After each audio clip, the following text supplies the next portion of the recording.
The air below deck smelled of salt, damp wool, and old iron.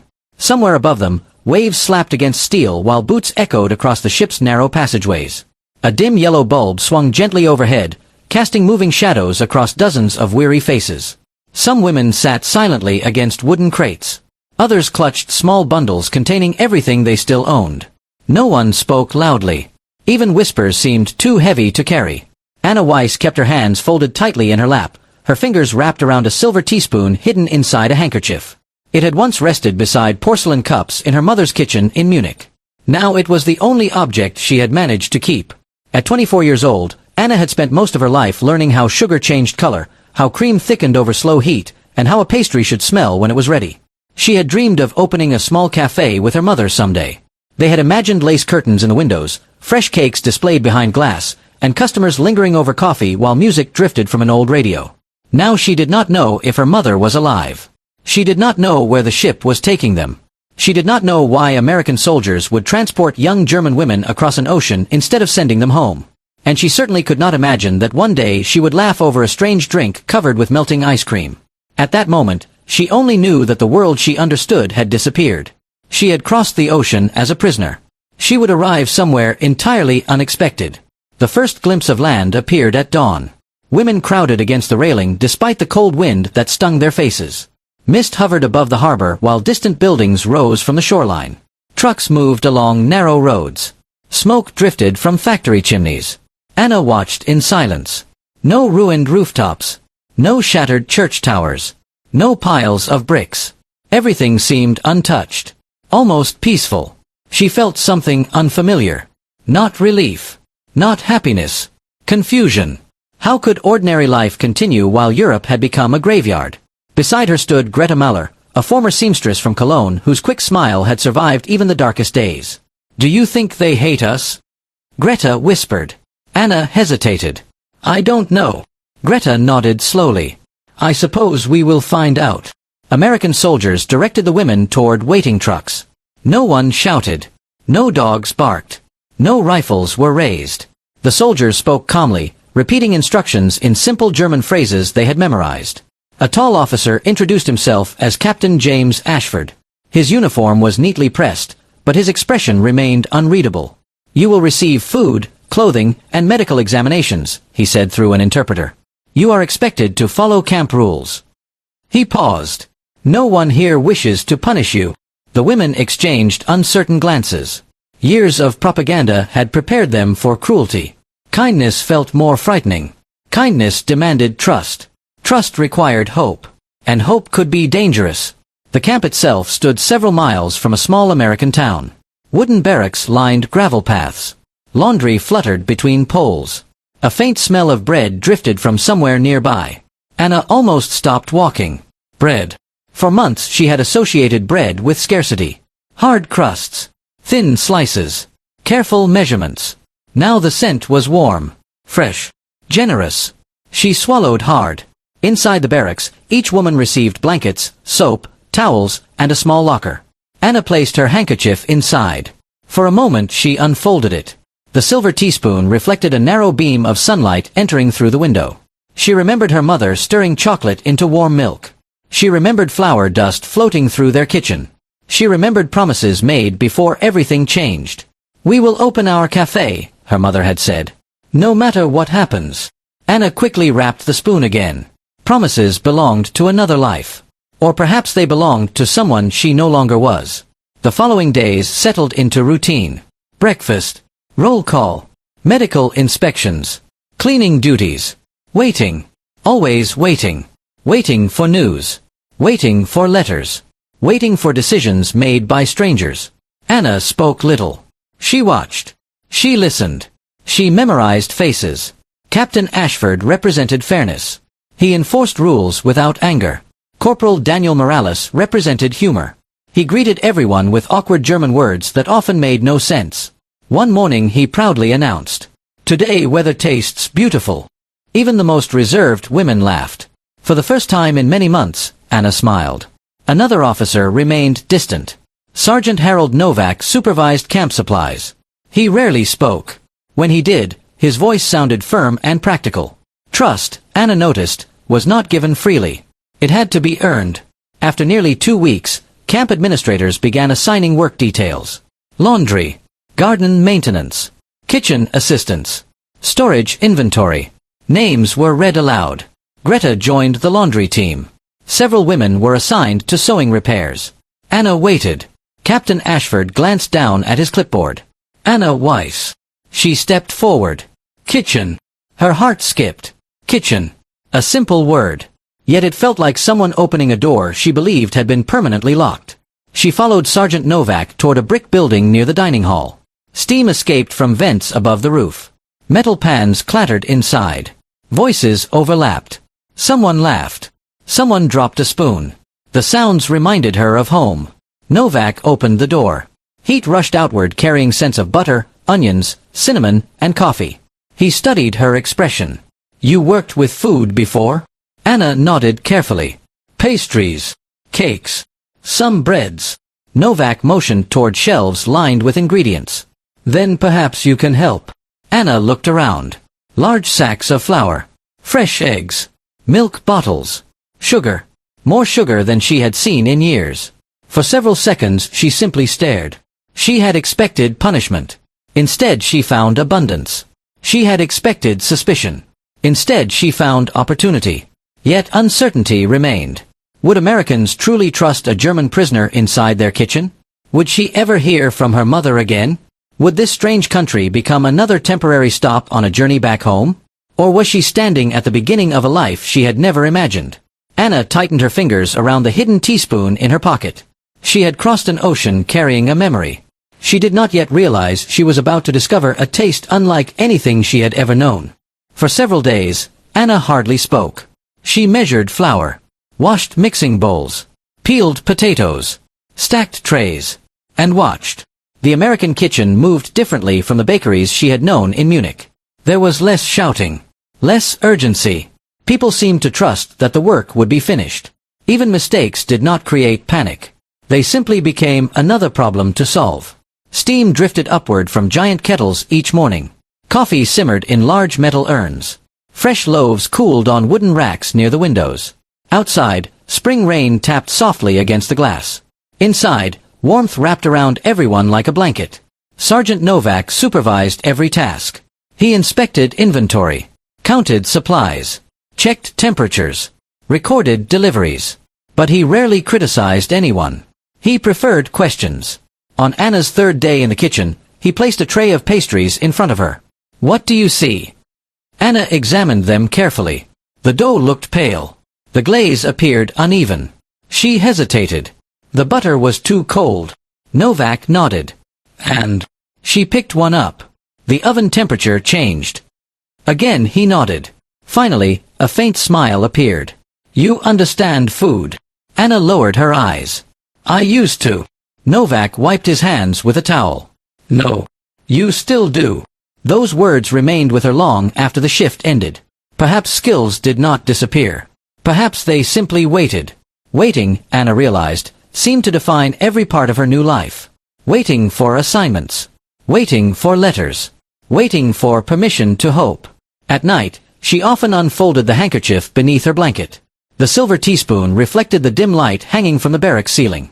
She remembered stirring whipped cream beside her mother. She remembered tasting vanilla custard directly from a wooden spoon. She remembered laughter. Then she carefully wrapped the spoon again. Some memories comforted. Others wounded. Weeks passed. Faces became familiar. Corporal Morales visited the kitchen almost every afternoon. He always carried too many apples. Or too many oranges. Or too many jokes. One afternoon he entered holding a basket. Important delivery, he announced proudly. Everyone looked up. What is it? Greta asked. Morales grinned. Emergency bananas. Greta blinked. There is such a thing? No. But now there is. Even Sergeant Novak laughed. Anna surprised herself by laughing too. Small moments mattered. Small moments reminded people they were still human. Morales also enjoyed teaching English. Sometimes intentionally. Sometimes accidentally. He pointed toward a loaf of bread. Bread. Anna repeated. Bread. He lifted a cup. Coffee. Coffee. He pointed toward sugar. Sugar. She smiled. Sugar. Then he pointed toward himself. Handsome. Anna raised an eyebrow. Morales laughed. No. That word means trouble. Soon several women practiced English during meals. Thank you. Good morning. Please. Beautiful weather. Anna learned slowly. At first the words felt awkward. Foreign. Heavy. But gradually they became easier. Language, she discovered, was much like baking. One ingredient at a time. One mistake at a time. One success at a time. Then came her first failure. Sergeant Novak wanted to prepare pastries for a small gathering of officers. He allowed Anna to suggest a recipe. She chose cream-filled buns similar to those she once sold in Munich. For hours she worked carefully. She kneaded dough, measured sugar, prepared vanilla filling, watched the oven, waited, and then everything collapsed. The filling separated. The cream became watery. The buns lost their shape. Anna stared silently at the ruined tray. Months of uncertainty. Weeks of adaptation. And suddenly she felt useless again. Novak approached quietly. He picked up one pastry, tasted it, then placed it back down. Why are you upset? Anna swallowed hard. I forgot. Forgot what? Who I used to be. Novak folded his arms. You are measuring yourself against memories. She looked away. My mother taught me this recipe. I never ruined it. Novak nodded thoughtfully. Kitchen workers must understand something important. What? He wiped flour from his hands. You cannot make what you do not understand. Anna frowned. I don't understand. You used dried milk. You are trying to recreate Germany with American ingredients. Learn what is in front of you. Then bake.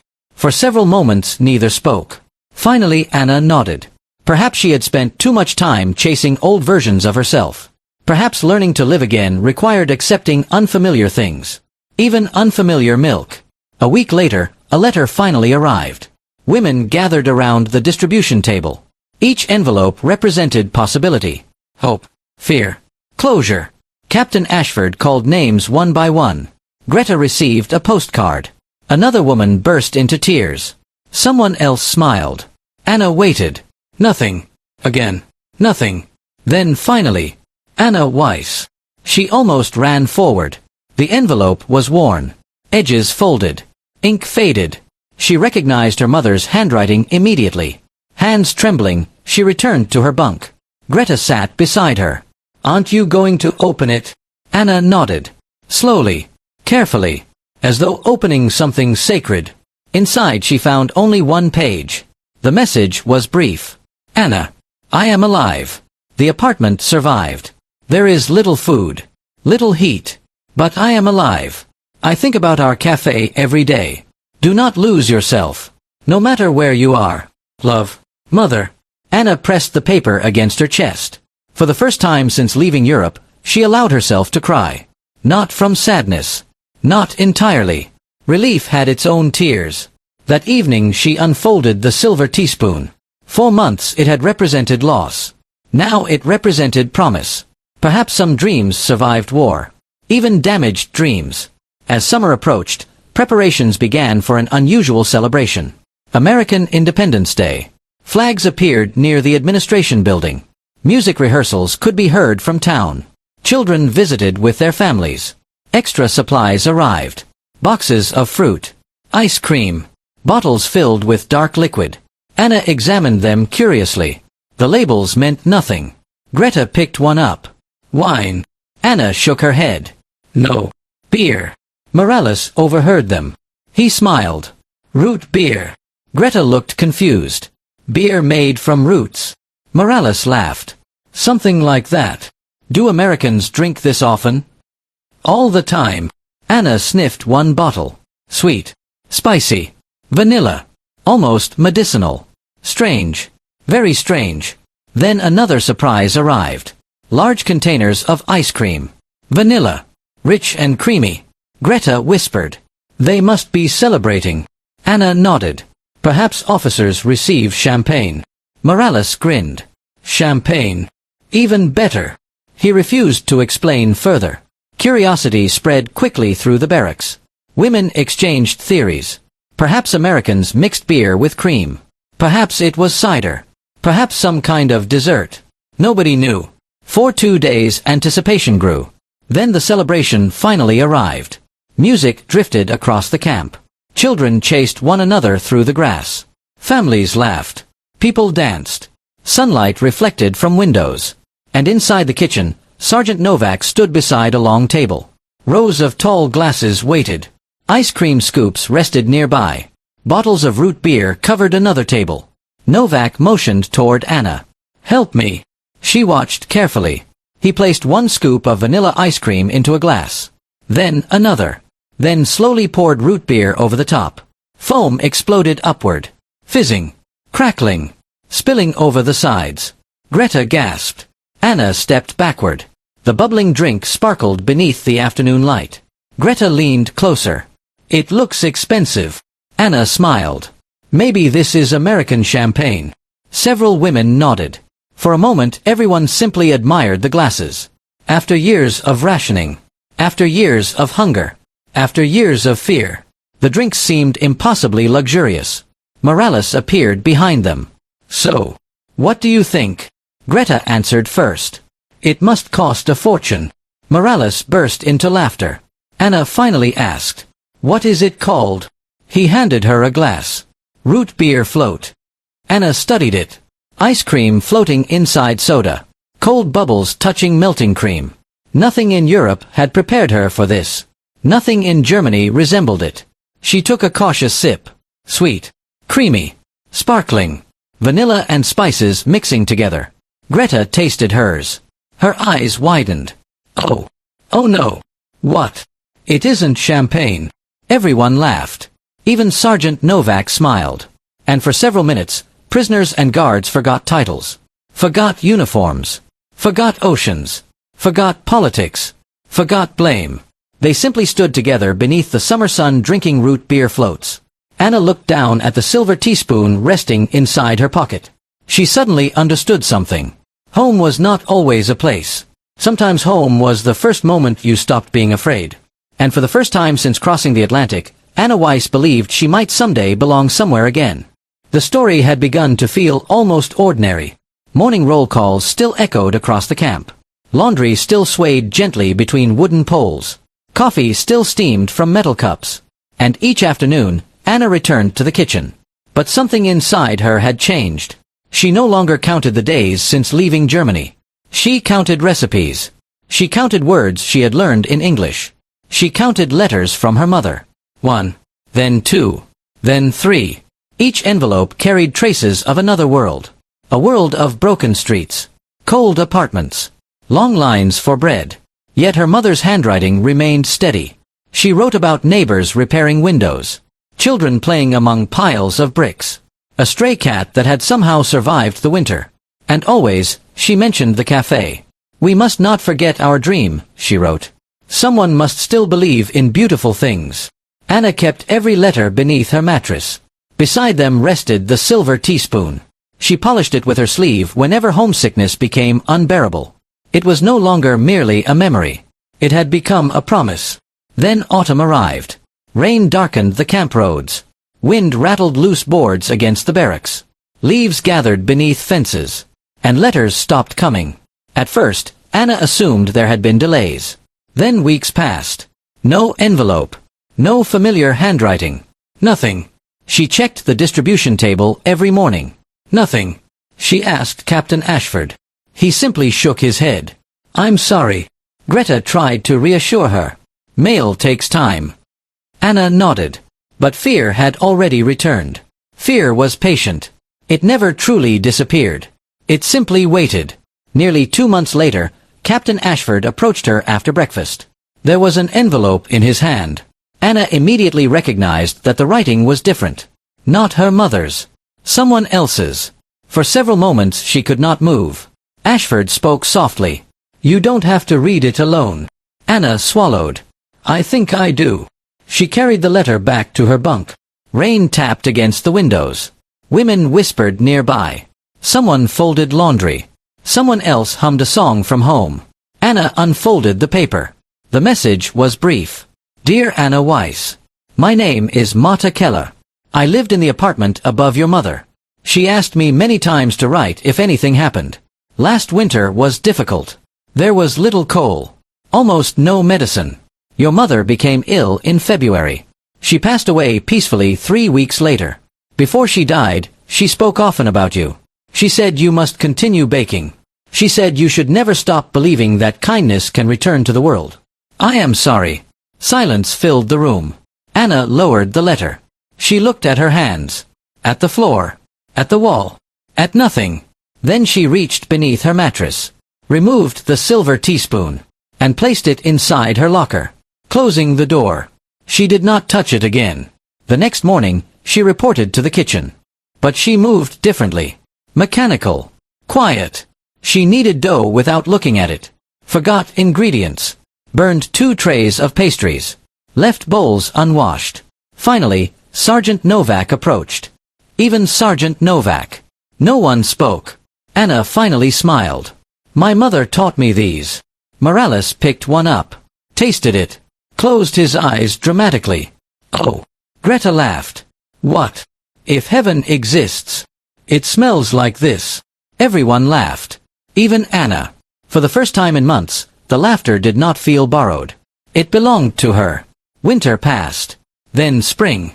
Rumors spread throughout the camp. Some women would soon return to Germany. Others might remain in America through special programs. Nobody knew who would leave. Or who would stay. Anna felt torn. Germany was home. Or had been. America was foreign. Yet it was also where she had learned to breathe again. One afternoon, Captain Ashford found her in the kitchen.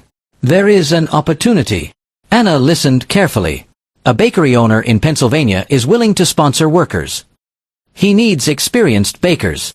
You qualify. Anna looked down. I never planned to stay. Ashford nodded. Most people don't plan their second lives. That night she unfolded her mother's final letter. She read it again. Do not stop believing that kindness can return to the world. Then she placed the silver teaspoon beside it. And finally understood. The cafe she imagined with her mother would never exist. But perhaps another one could. Different. Smaller. American. Yet still theirs. Months later, Anna Weiss stepped from a train carrying only one suitcase. A few letters. Several recipes. And a silver teaspoon wrapped inside a handkerchief. Years passed. She married. Learned fluent English. Worked in bakeries. Saved money. Eventually she opened a small pastry shop. Above the entrance hung a simple sign.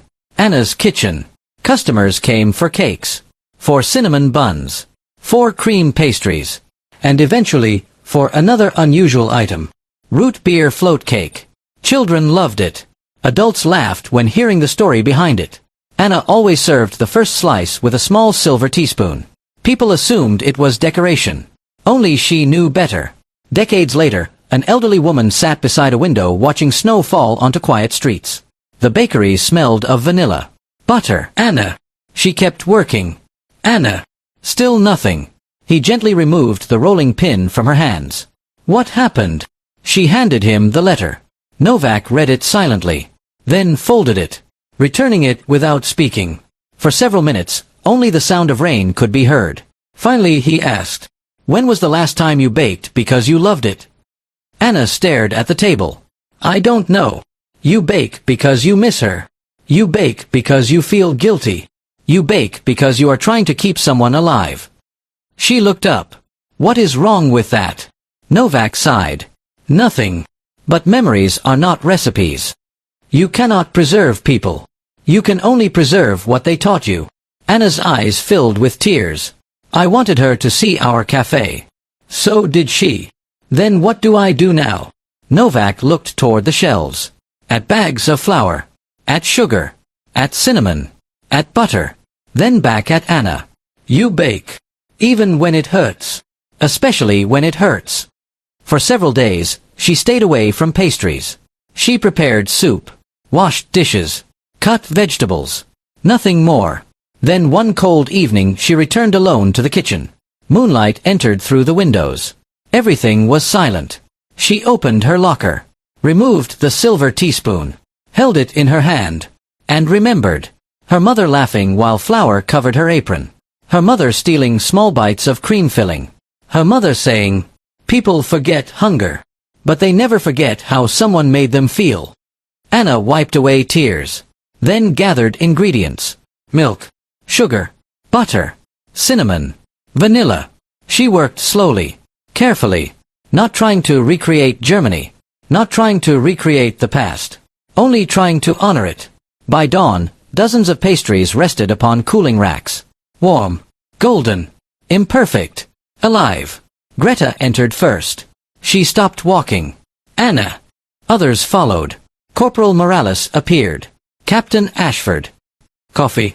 And warm bread. Photographs covered the walls. American friends. Former prisoners. Employees. Children. Grandchildren. Near the register rested a faded letter. And beside it sat a polished silver teaspoon. War had taken away cities, families, dreams. It had stolen years that could never be returned. But it had not taken her ability to begin again. Some journeys do not end where we expect. Sometimes they begin there. Anna Weiss crossed an ocean believing she had lost everything. Instead, she discovered that even after grief, kindness could still rise like foam in a glass. And just like a root beer float, the sweetest surprises often arrive in forms we never imagined.